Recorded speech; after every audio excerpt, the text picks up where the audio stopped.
right, so get this. Today we're going deep into online security. Ooh, online security. Yeah, all that stuff that keeps your data safe when you're, like, banking online or downloading apps. Right, right. Like, ever wonder how your phone just, like, knows an app is legit? Yeah, it's a good question. It's kind of wild when you think about it. Well, it all boils down to this thing called public key infrastructure. Public key what now? Public key infrastructure, or PKI for short. PKI. It's like the backbone of modern encryption, and honestly, it's way more interesting than it sounds. So PKI is like what makes the internet a safe place to, shop, share secrets, all that. Exactly, you got it. We're using Professor Messer's CompTIA Security Plus training for this deep dive, by the way. Oh, yeah. Professor Messer's stuff is great. It really is. And what's really cool about PKI is that it's not just some, algorithm. Right. It's a whole system, like policies, procedures, tools, all working together. Ooh. Yeah, to create, manage, and even revoke digital certificates. Digital certificates. Okay, I've heard of those. Yeah. They're like digital passports, right? Precisely. They tell you that, websites and apps are the real deal. Yeah, think about it. Like, imagine a world without PKI. Oh, wow. You wouldn't know if you were actually on your bank's website or some, like, clever imposter. That's scary. Right. Or, like, you wouldn't know if that app you're downloading is from, a trusted developer or if it's full of malware. Oh, that's seriously scary. Right. So PKI is what's keeping us safe from all those digital traps out there. So PKI is essential, but how does it actually work? Well, let's start with the basics encryption.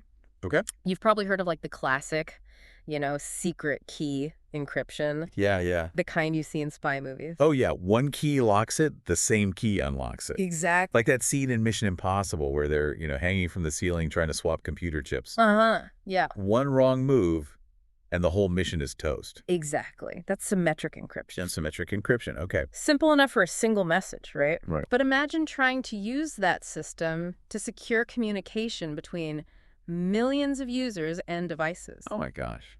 Sharing keys securely would be a total nightmare. Yeah, like trying to coordinate a key swap with everyone on the internet. Uh-huh, right.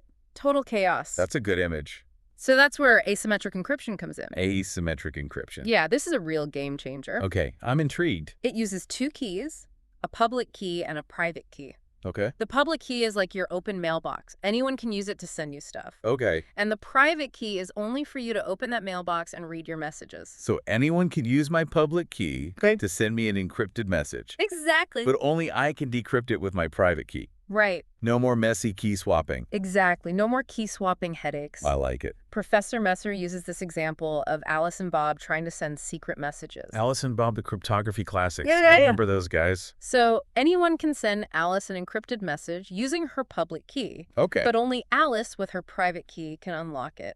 Makes sense. Pretty neat, huh? Yeah, very neat. So I'm starting to see how this whole PKI system fits together. You got it. But how are these key pairs even created in the first place? Right. Is it like some super secret formula that only mathematicians can understand? Well, there is some serious math happening behind the scenes. Oh, yeah. Involving large prime numbers and complex algorithms. Prime numbers, oh boy. But the good news is you don't need a PhD in math to get how it works. Okay, phew, that's a relief. What matters is that this one-time key generation process creates this unique public-private key pair. Uh-huh. So you share the public key freely, but that private key, that's your digital Fort Knox. My digital Fort Knox. Yeah, you guard that with your digital life. Okay, I'm with you. But let's say we're talking about a company with thousands of employees, Right. all needing these key pairs. Mm-hmm. How do they manage all of that without things going totally haywire? That's where key management comes in. Key management. Yeah, and it can get pretty complicated, especially at scale. So companies have a couple options they could go with third-party key management. Third party. Yeah, where they basically hand over their keys to a specialized security company. So it's like having a super secure digital vault for all their keys? Exactly. Sounds convenient, but are they giving up some control by doing that? You hit the nail on the head. That's the trade-off. Interesting. That's why some companies prefer to manage keys internally. Oh, okay. That's called key escrow. Key escrow, got it.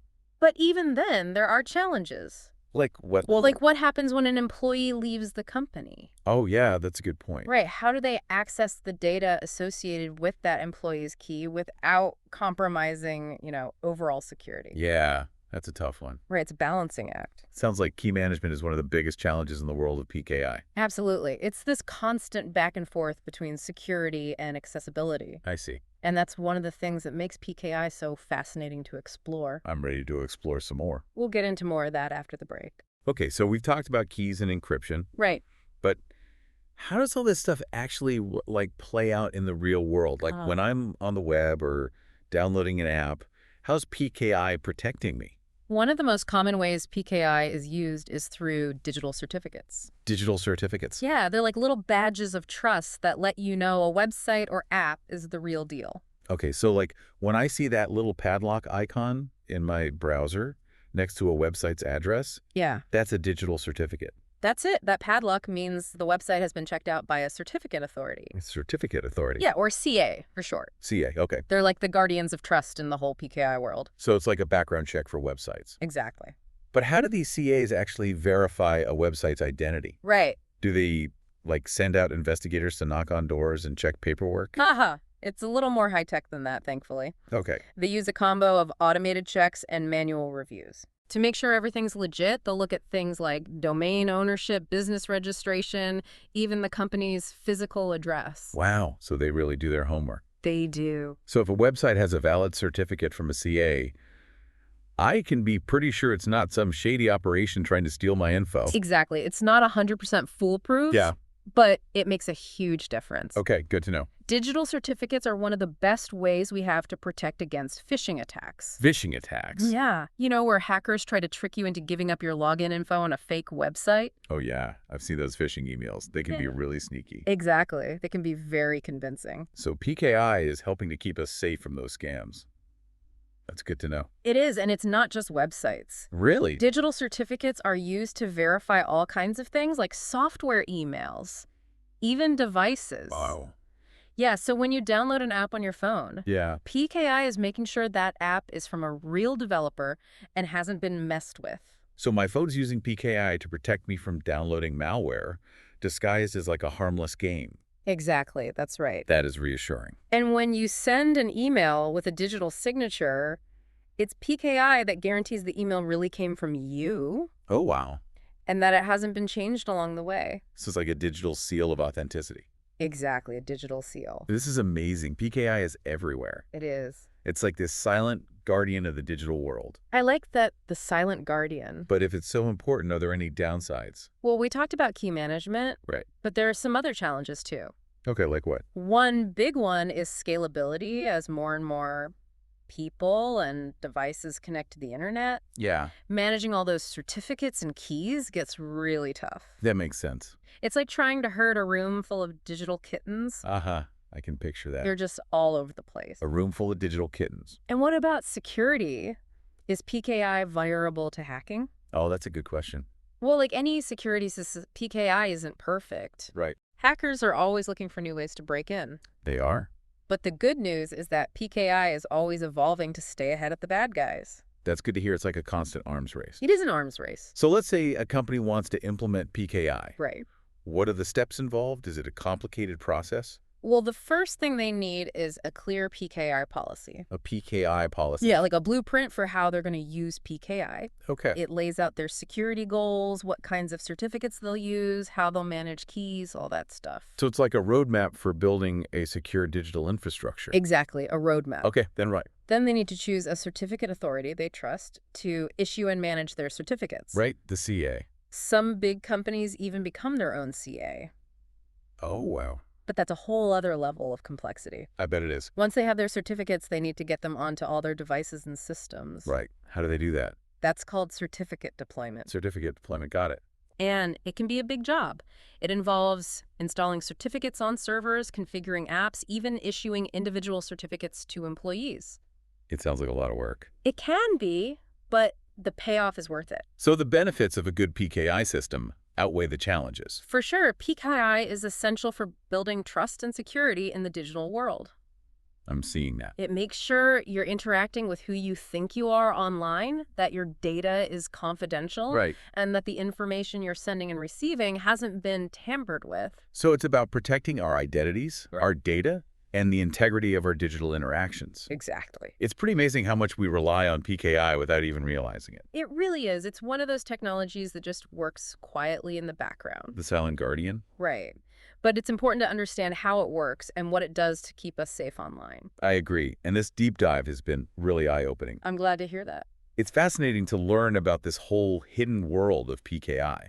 It is a hidden world, but it's a critical one. Absolutely. So we've covered a lot of ground, We have. from encryption keys to digital certificates and Yeah. all this stuff about certificate authorities. It's clear that PKI is like this incredibly complex system It is. that's like running behind the scenes of the entire digital world. It really is. But I'm curious about like the bigger picture, Right. What does all of this mean for us as like individuals? What are the things we should be thinking about? That's a great question. Most of us don't need to understand all the technical details of PKI, Right. but we should all be aware of how it impacts our digital lives. Yeah, that makes sense. Think of it this way, like PKI is the foundation of a house. You might not see it, Okay. but it's what's holding everything up, keeping everything stable and secure. So we should be paying attention to things like those padlock icons and HTTPS in our browsers. Exactly. Making sure we're on legit websites and using trustworthy apps. Right.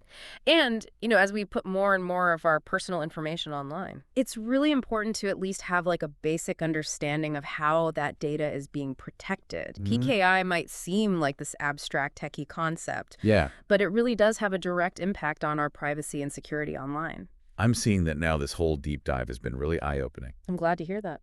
It's amazing how much we rely on this technology without even realizing it. It really is. It's a testament to how well PKI works. Right. It's designed to just work seamlessly in the background. Yeah, the silent guardian. Right. But as we've talked about, it's worth taking the time to understand the basics. Yeah, I agree. And to think about like the bigger implications of this system. Definitely. It makes you realize that technology is never really neutral. That's a good point. It's a tool that can be used for good or for bad. Right. And it's up to us to make sure the PKI is used responsibly and ethically, I agree. especially as it keeps evolving. Yeah. And on that note, I want to leave our listeners with this thought.